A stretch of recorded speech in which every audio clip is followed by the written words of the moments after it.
protect them and survive. So it's a little survival tip that you can use with like 22 gauge wire, right?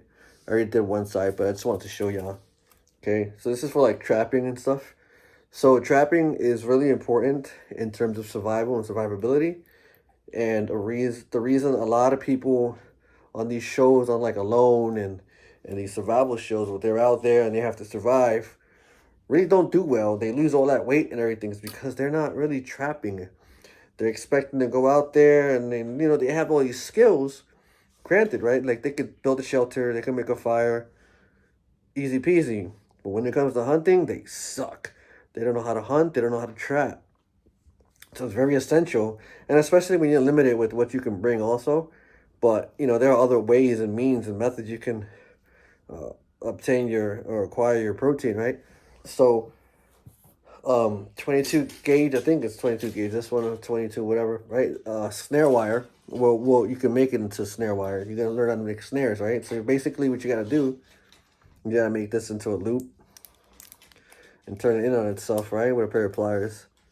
Okay, so you just come here. It doesn't matter how big the loop is. Since it's a small wire, you can make it relatively small.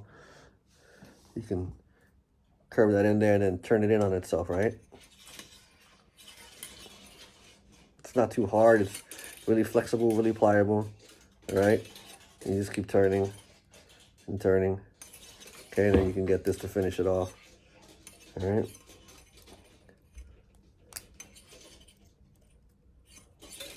And then you have your basis for a snare trap, right?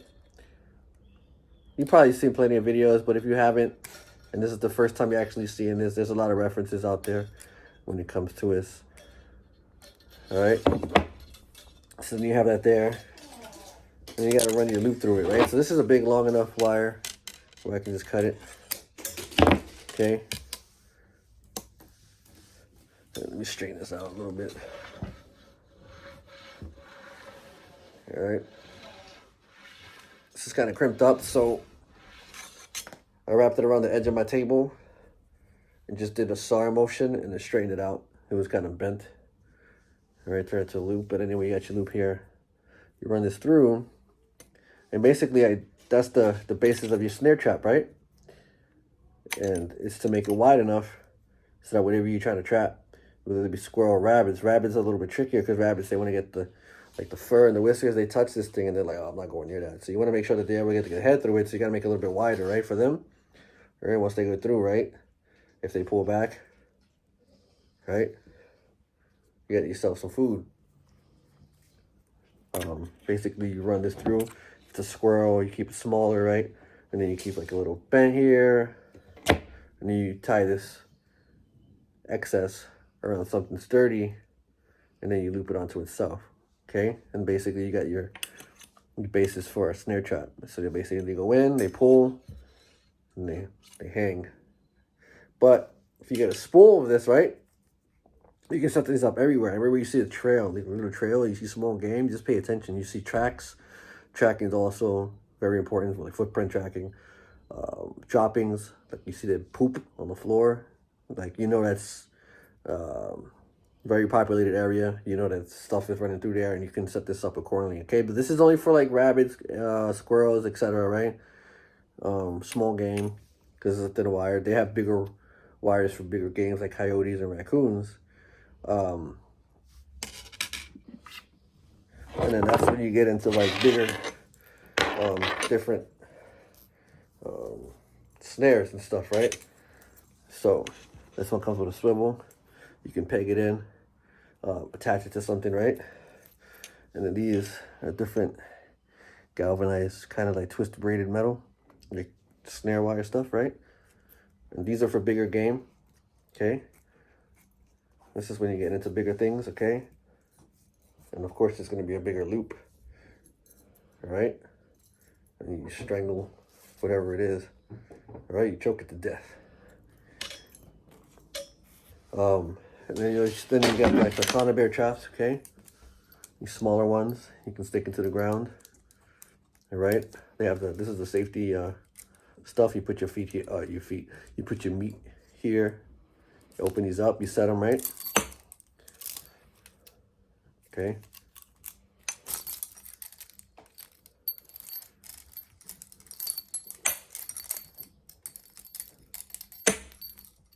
All right, then you got these up. Same premise, right? And you set these up. I'm not gonna do it because I got cats running around right here.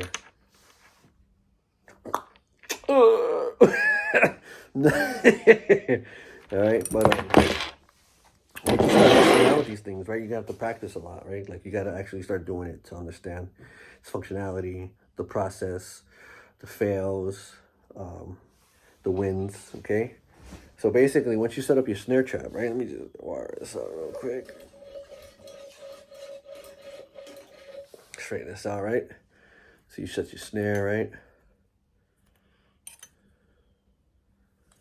You could have these. You create your little sevens, okay? You can have them attached, all right, to something else, okay? Then you have this secure to like a stump or something, right? You set these up. Get your little triggers, okay? Sevens. I don't think this one was meant for this one, but just to show you, okay? And you get them, and then let's go, and you attach it to like a springy, like a small tree. It's called a sapling. So basically it's in a diameter, and it bends and folds, and the flexibility, it whips back like, okay? And that's why this is like a hair trigger. So when it whips back, it just goes, and then this right here just goes, right? Now you got a hangman, okay? Anyway, guys, just something to play with. Do your research, do your due diligence, practice. Go out into the park. If you have big parks next to you, depending on where you live. I live in an urban environment, so we have like big parks like Prospect Park and Central Park, where you can go find like secluded areas and practice this in.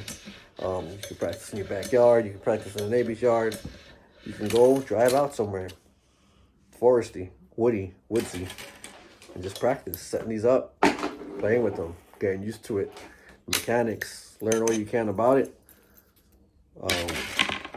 Because at the end of the day, you have to procure your protein. Anyway, guys, I know I ramble, but I just wanted to show this to you. Stay safe. Welcome to Protect, Never Survive. If you need firewood, go to BJ's. They got you covered.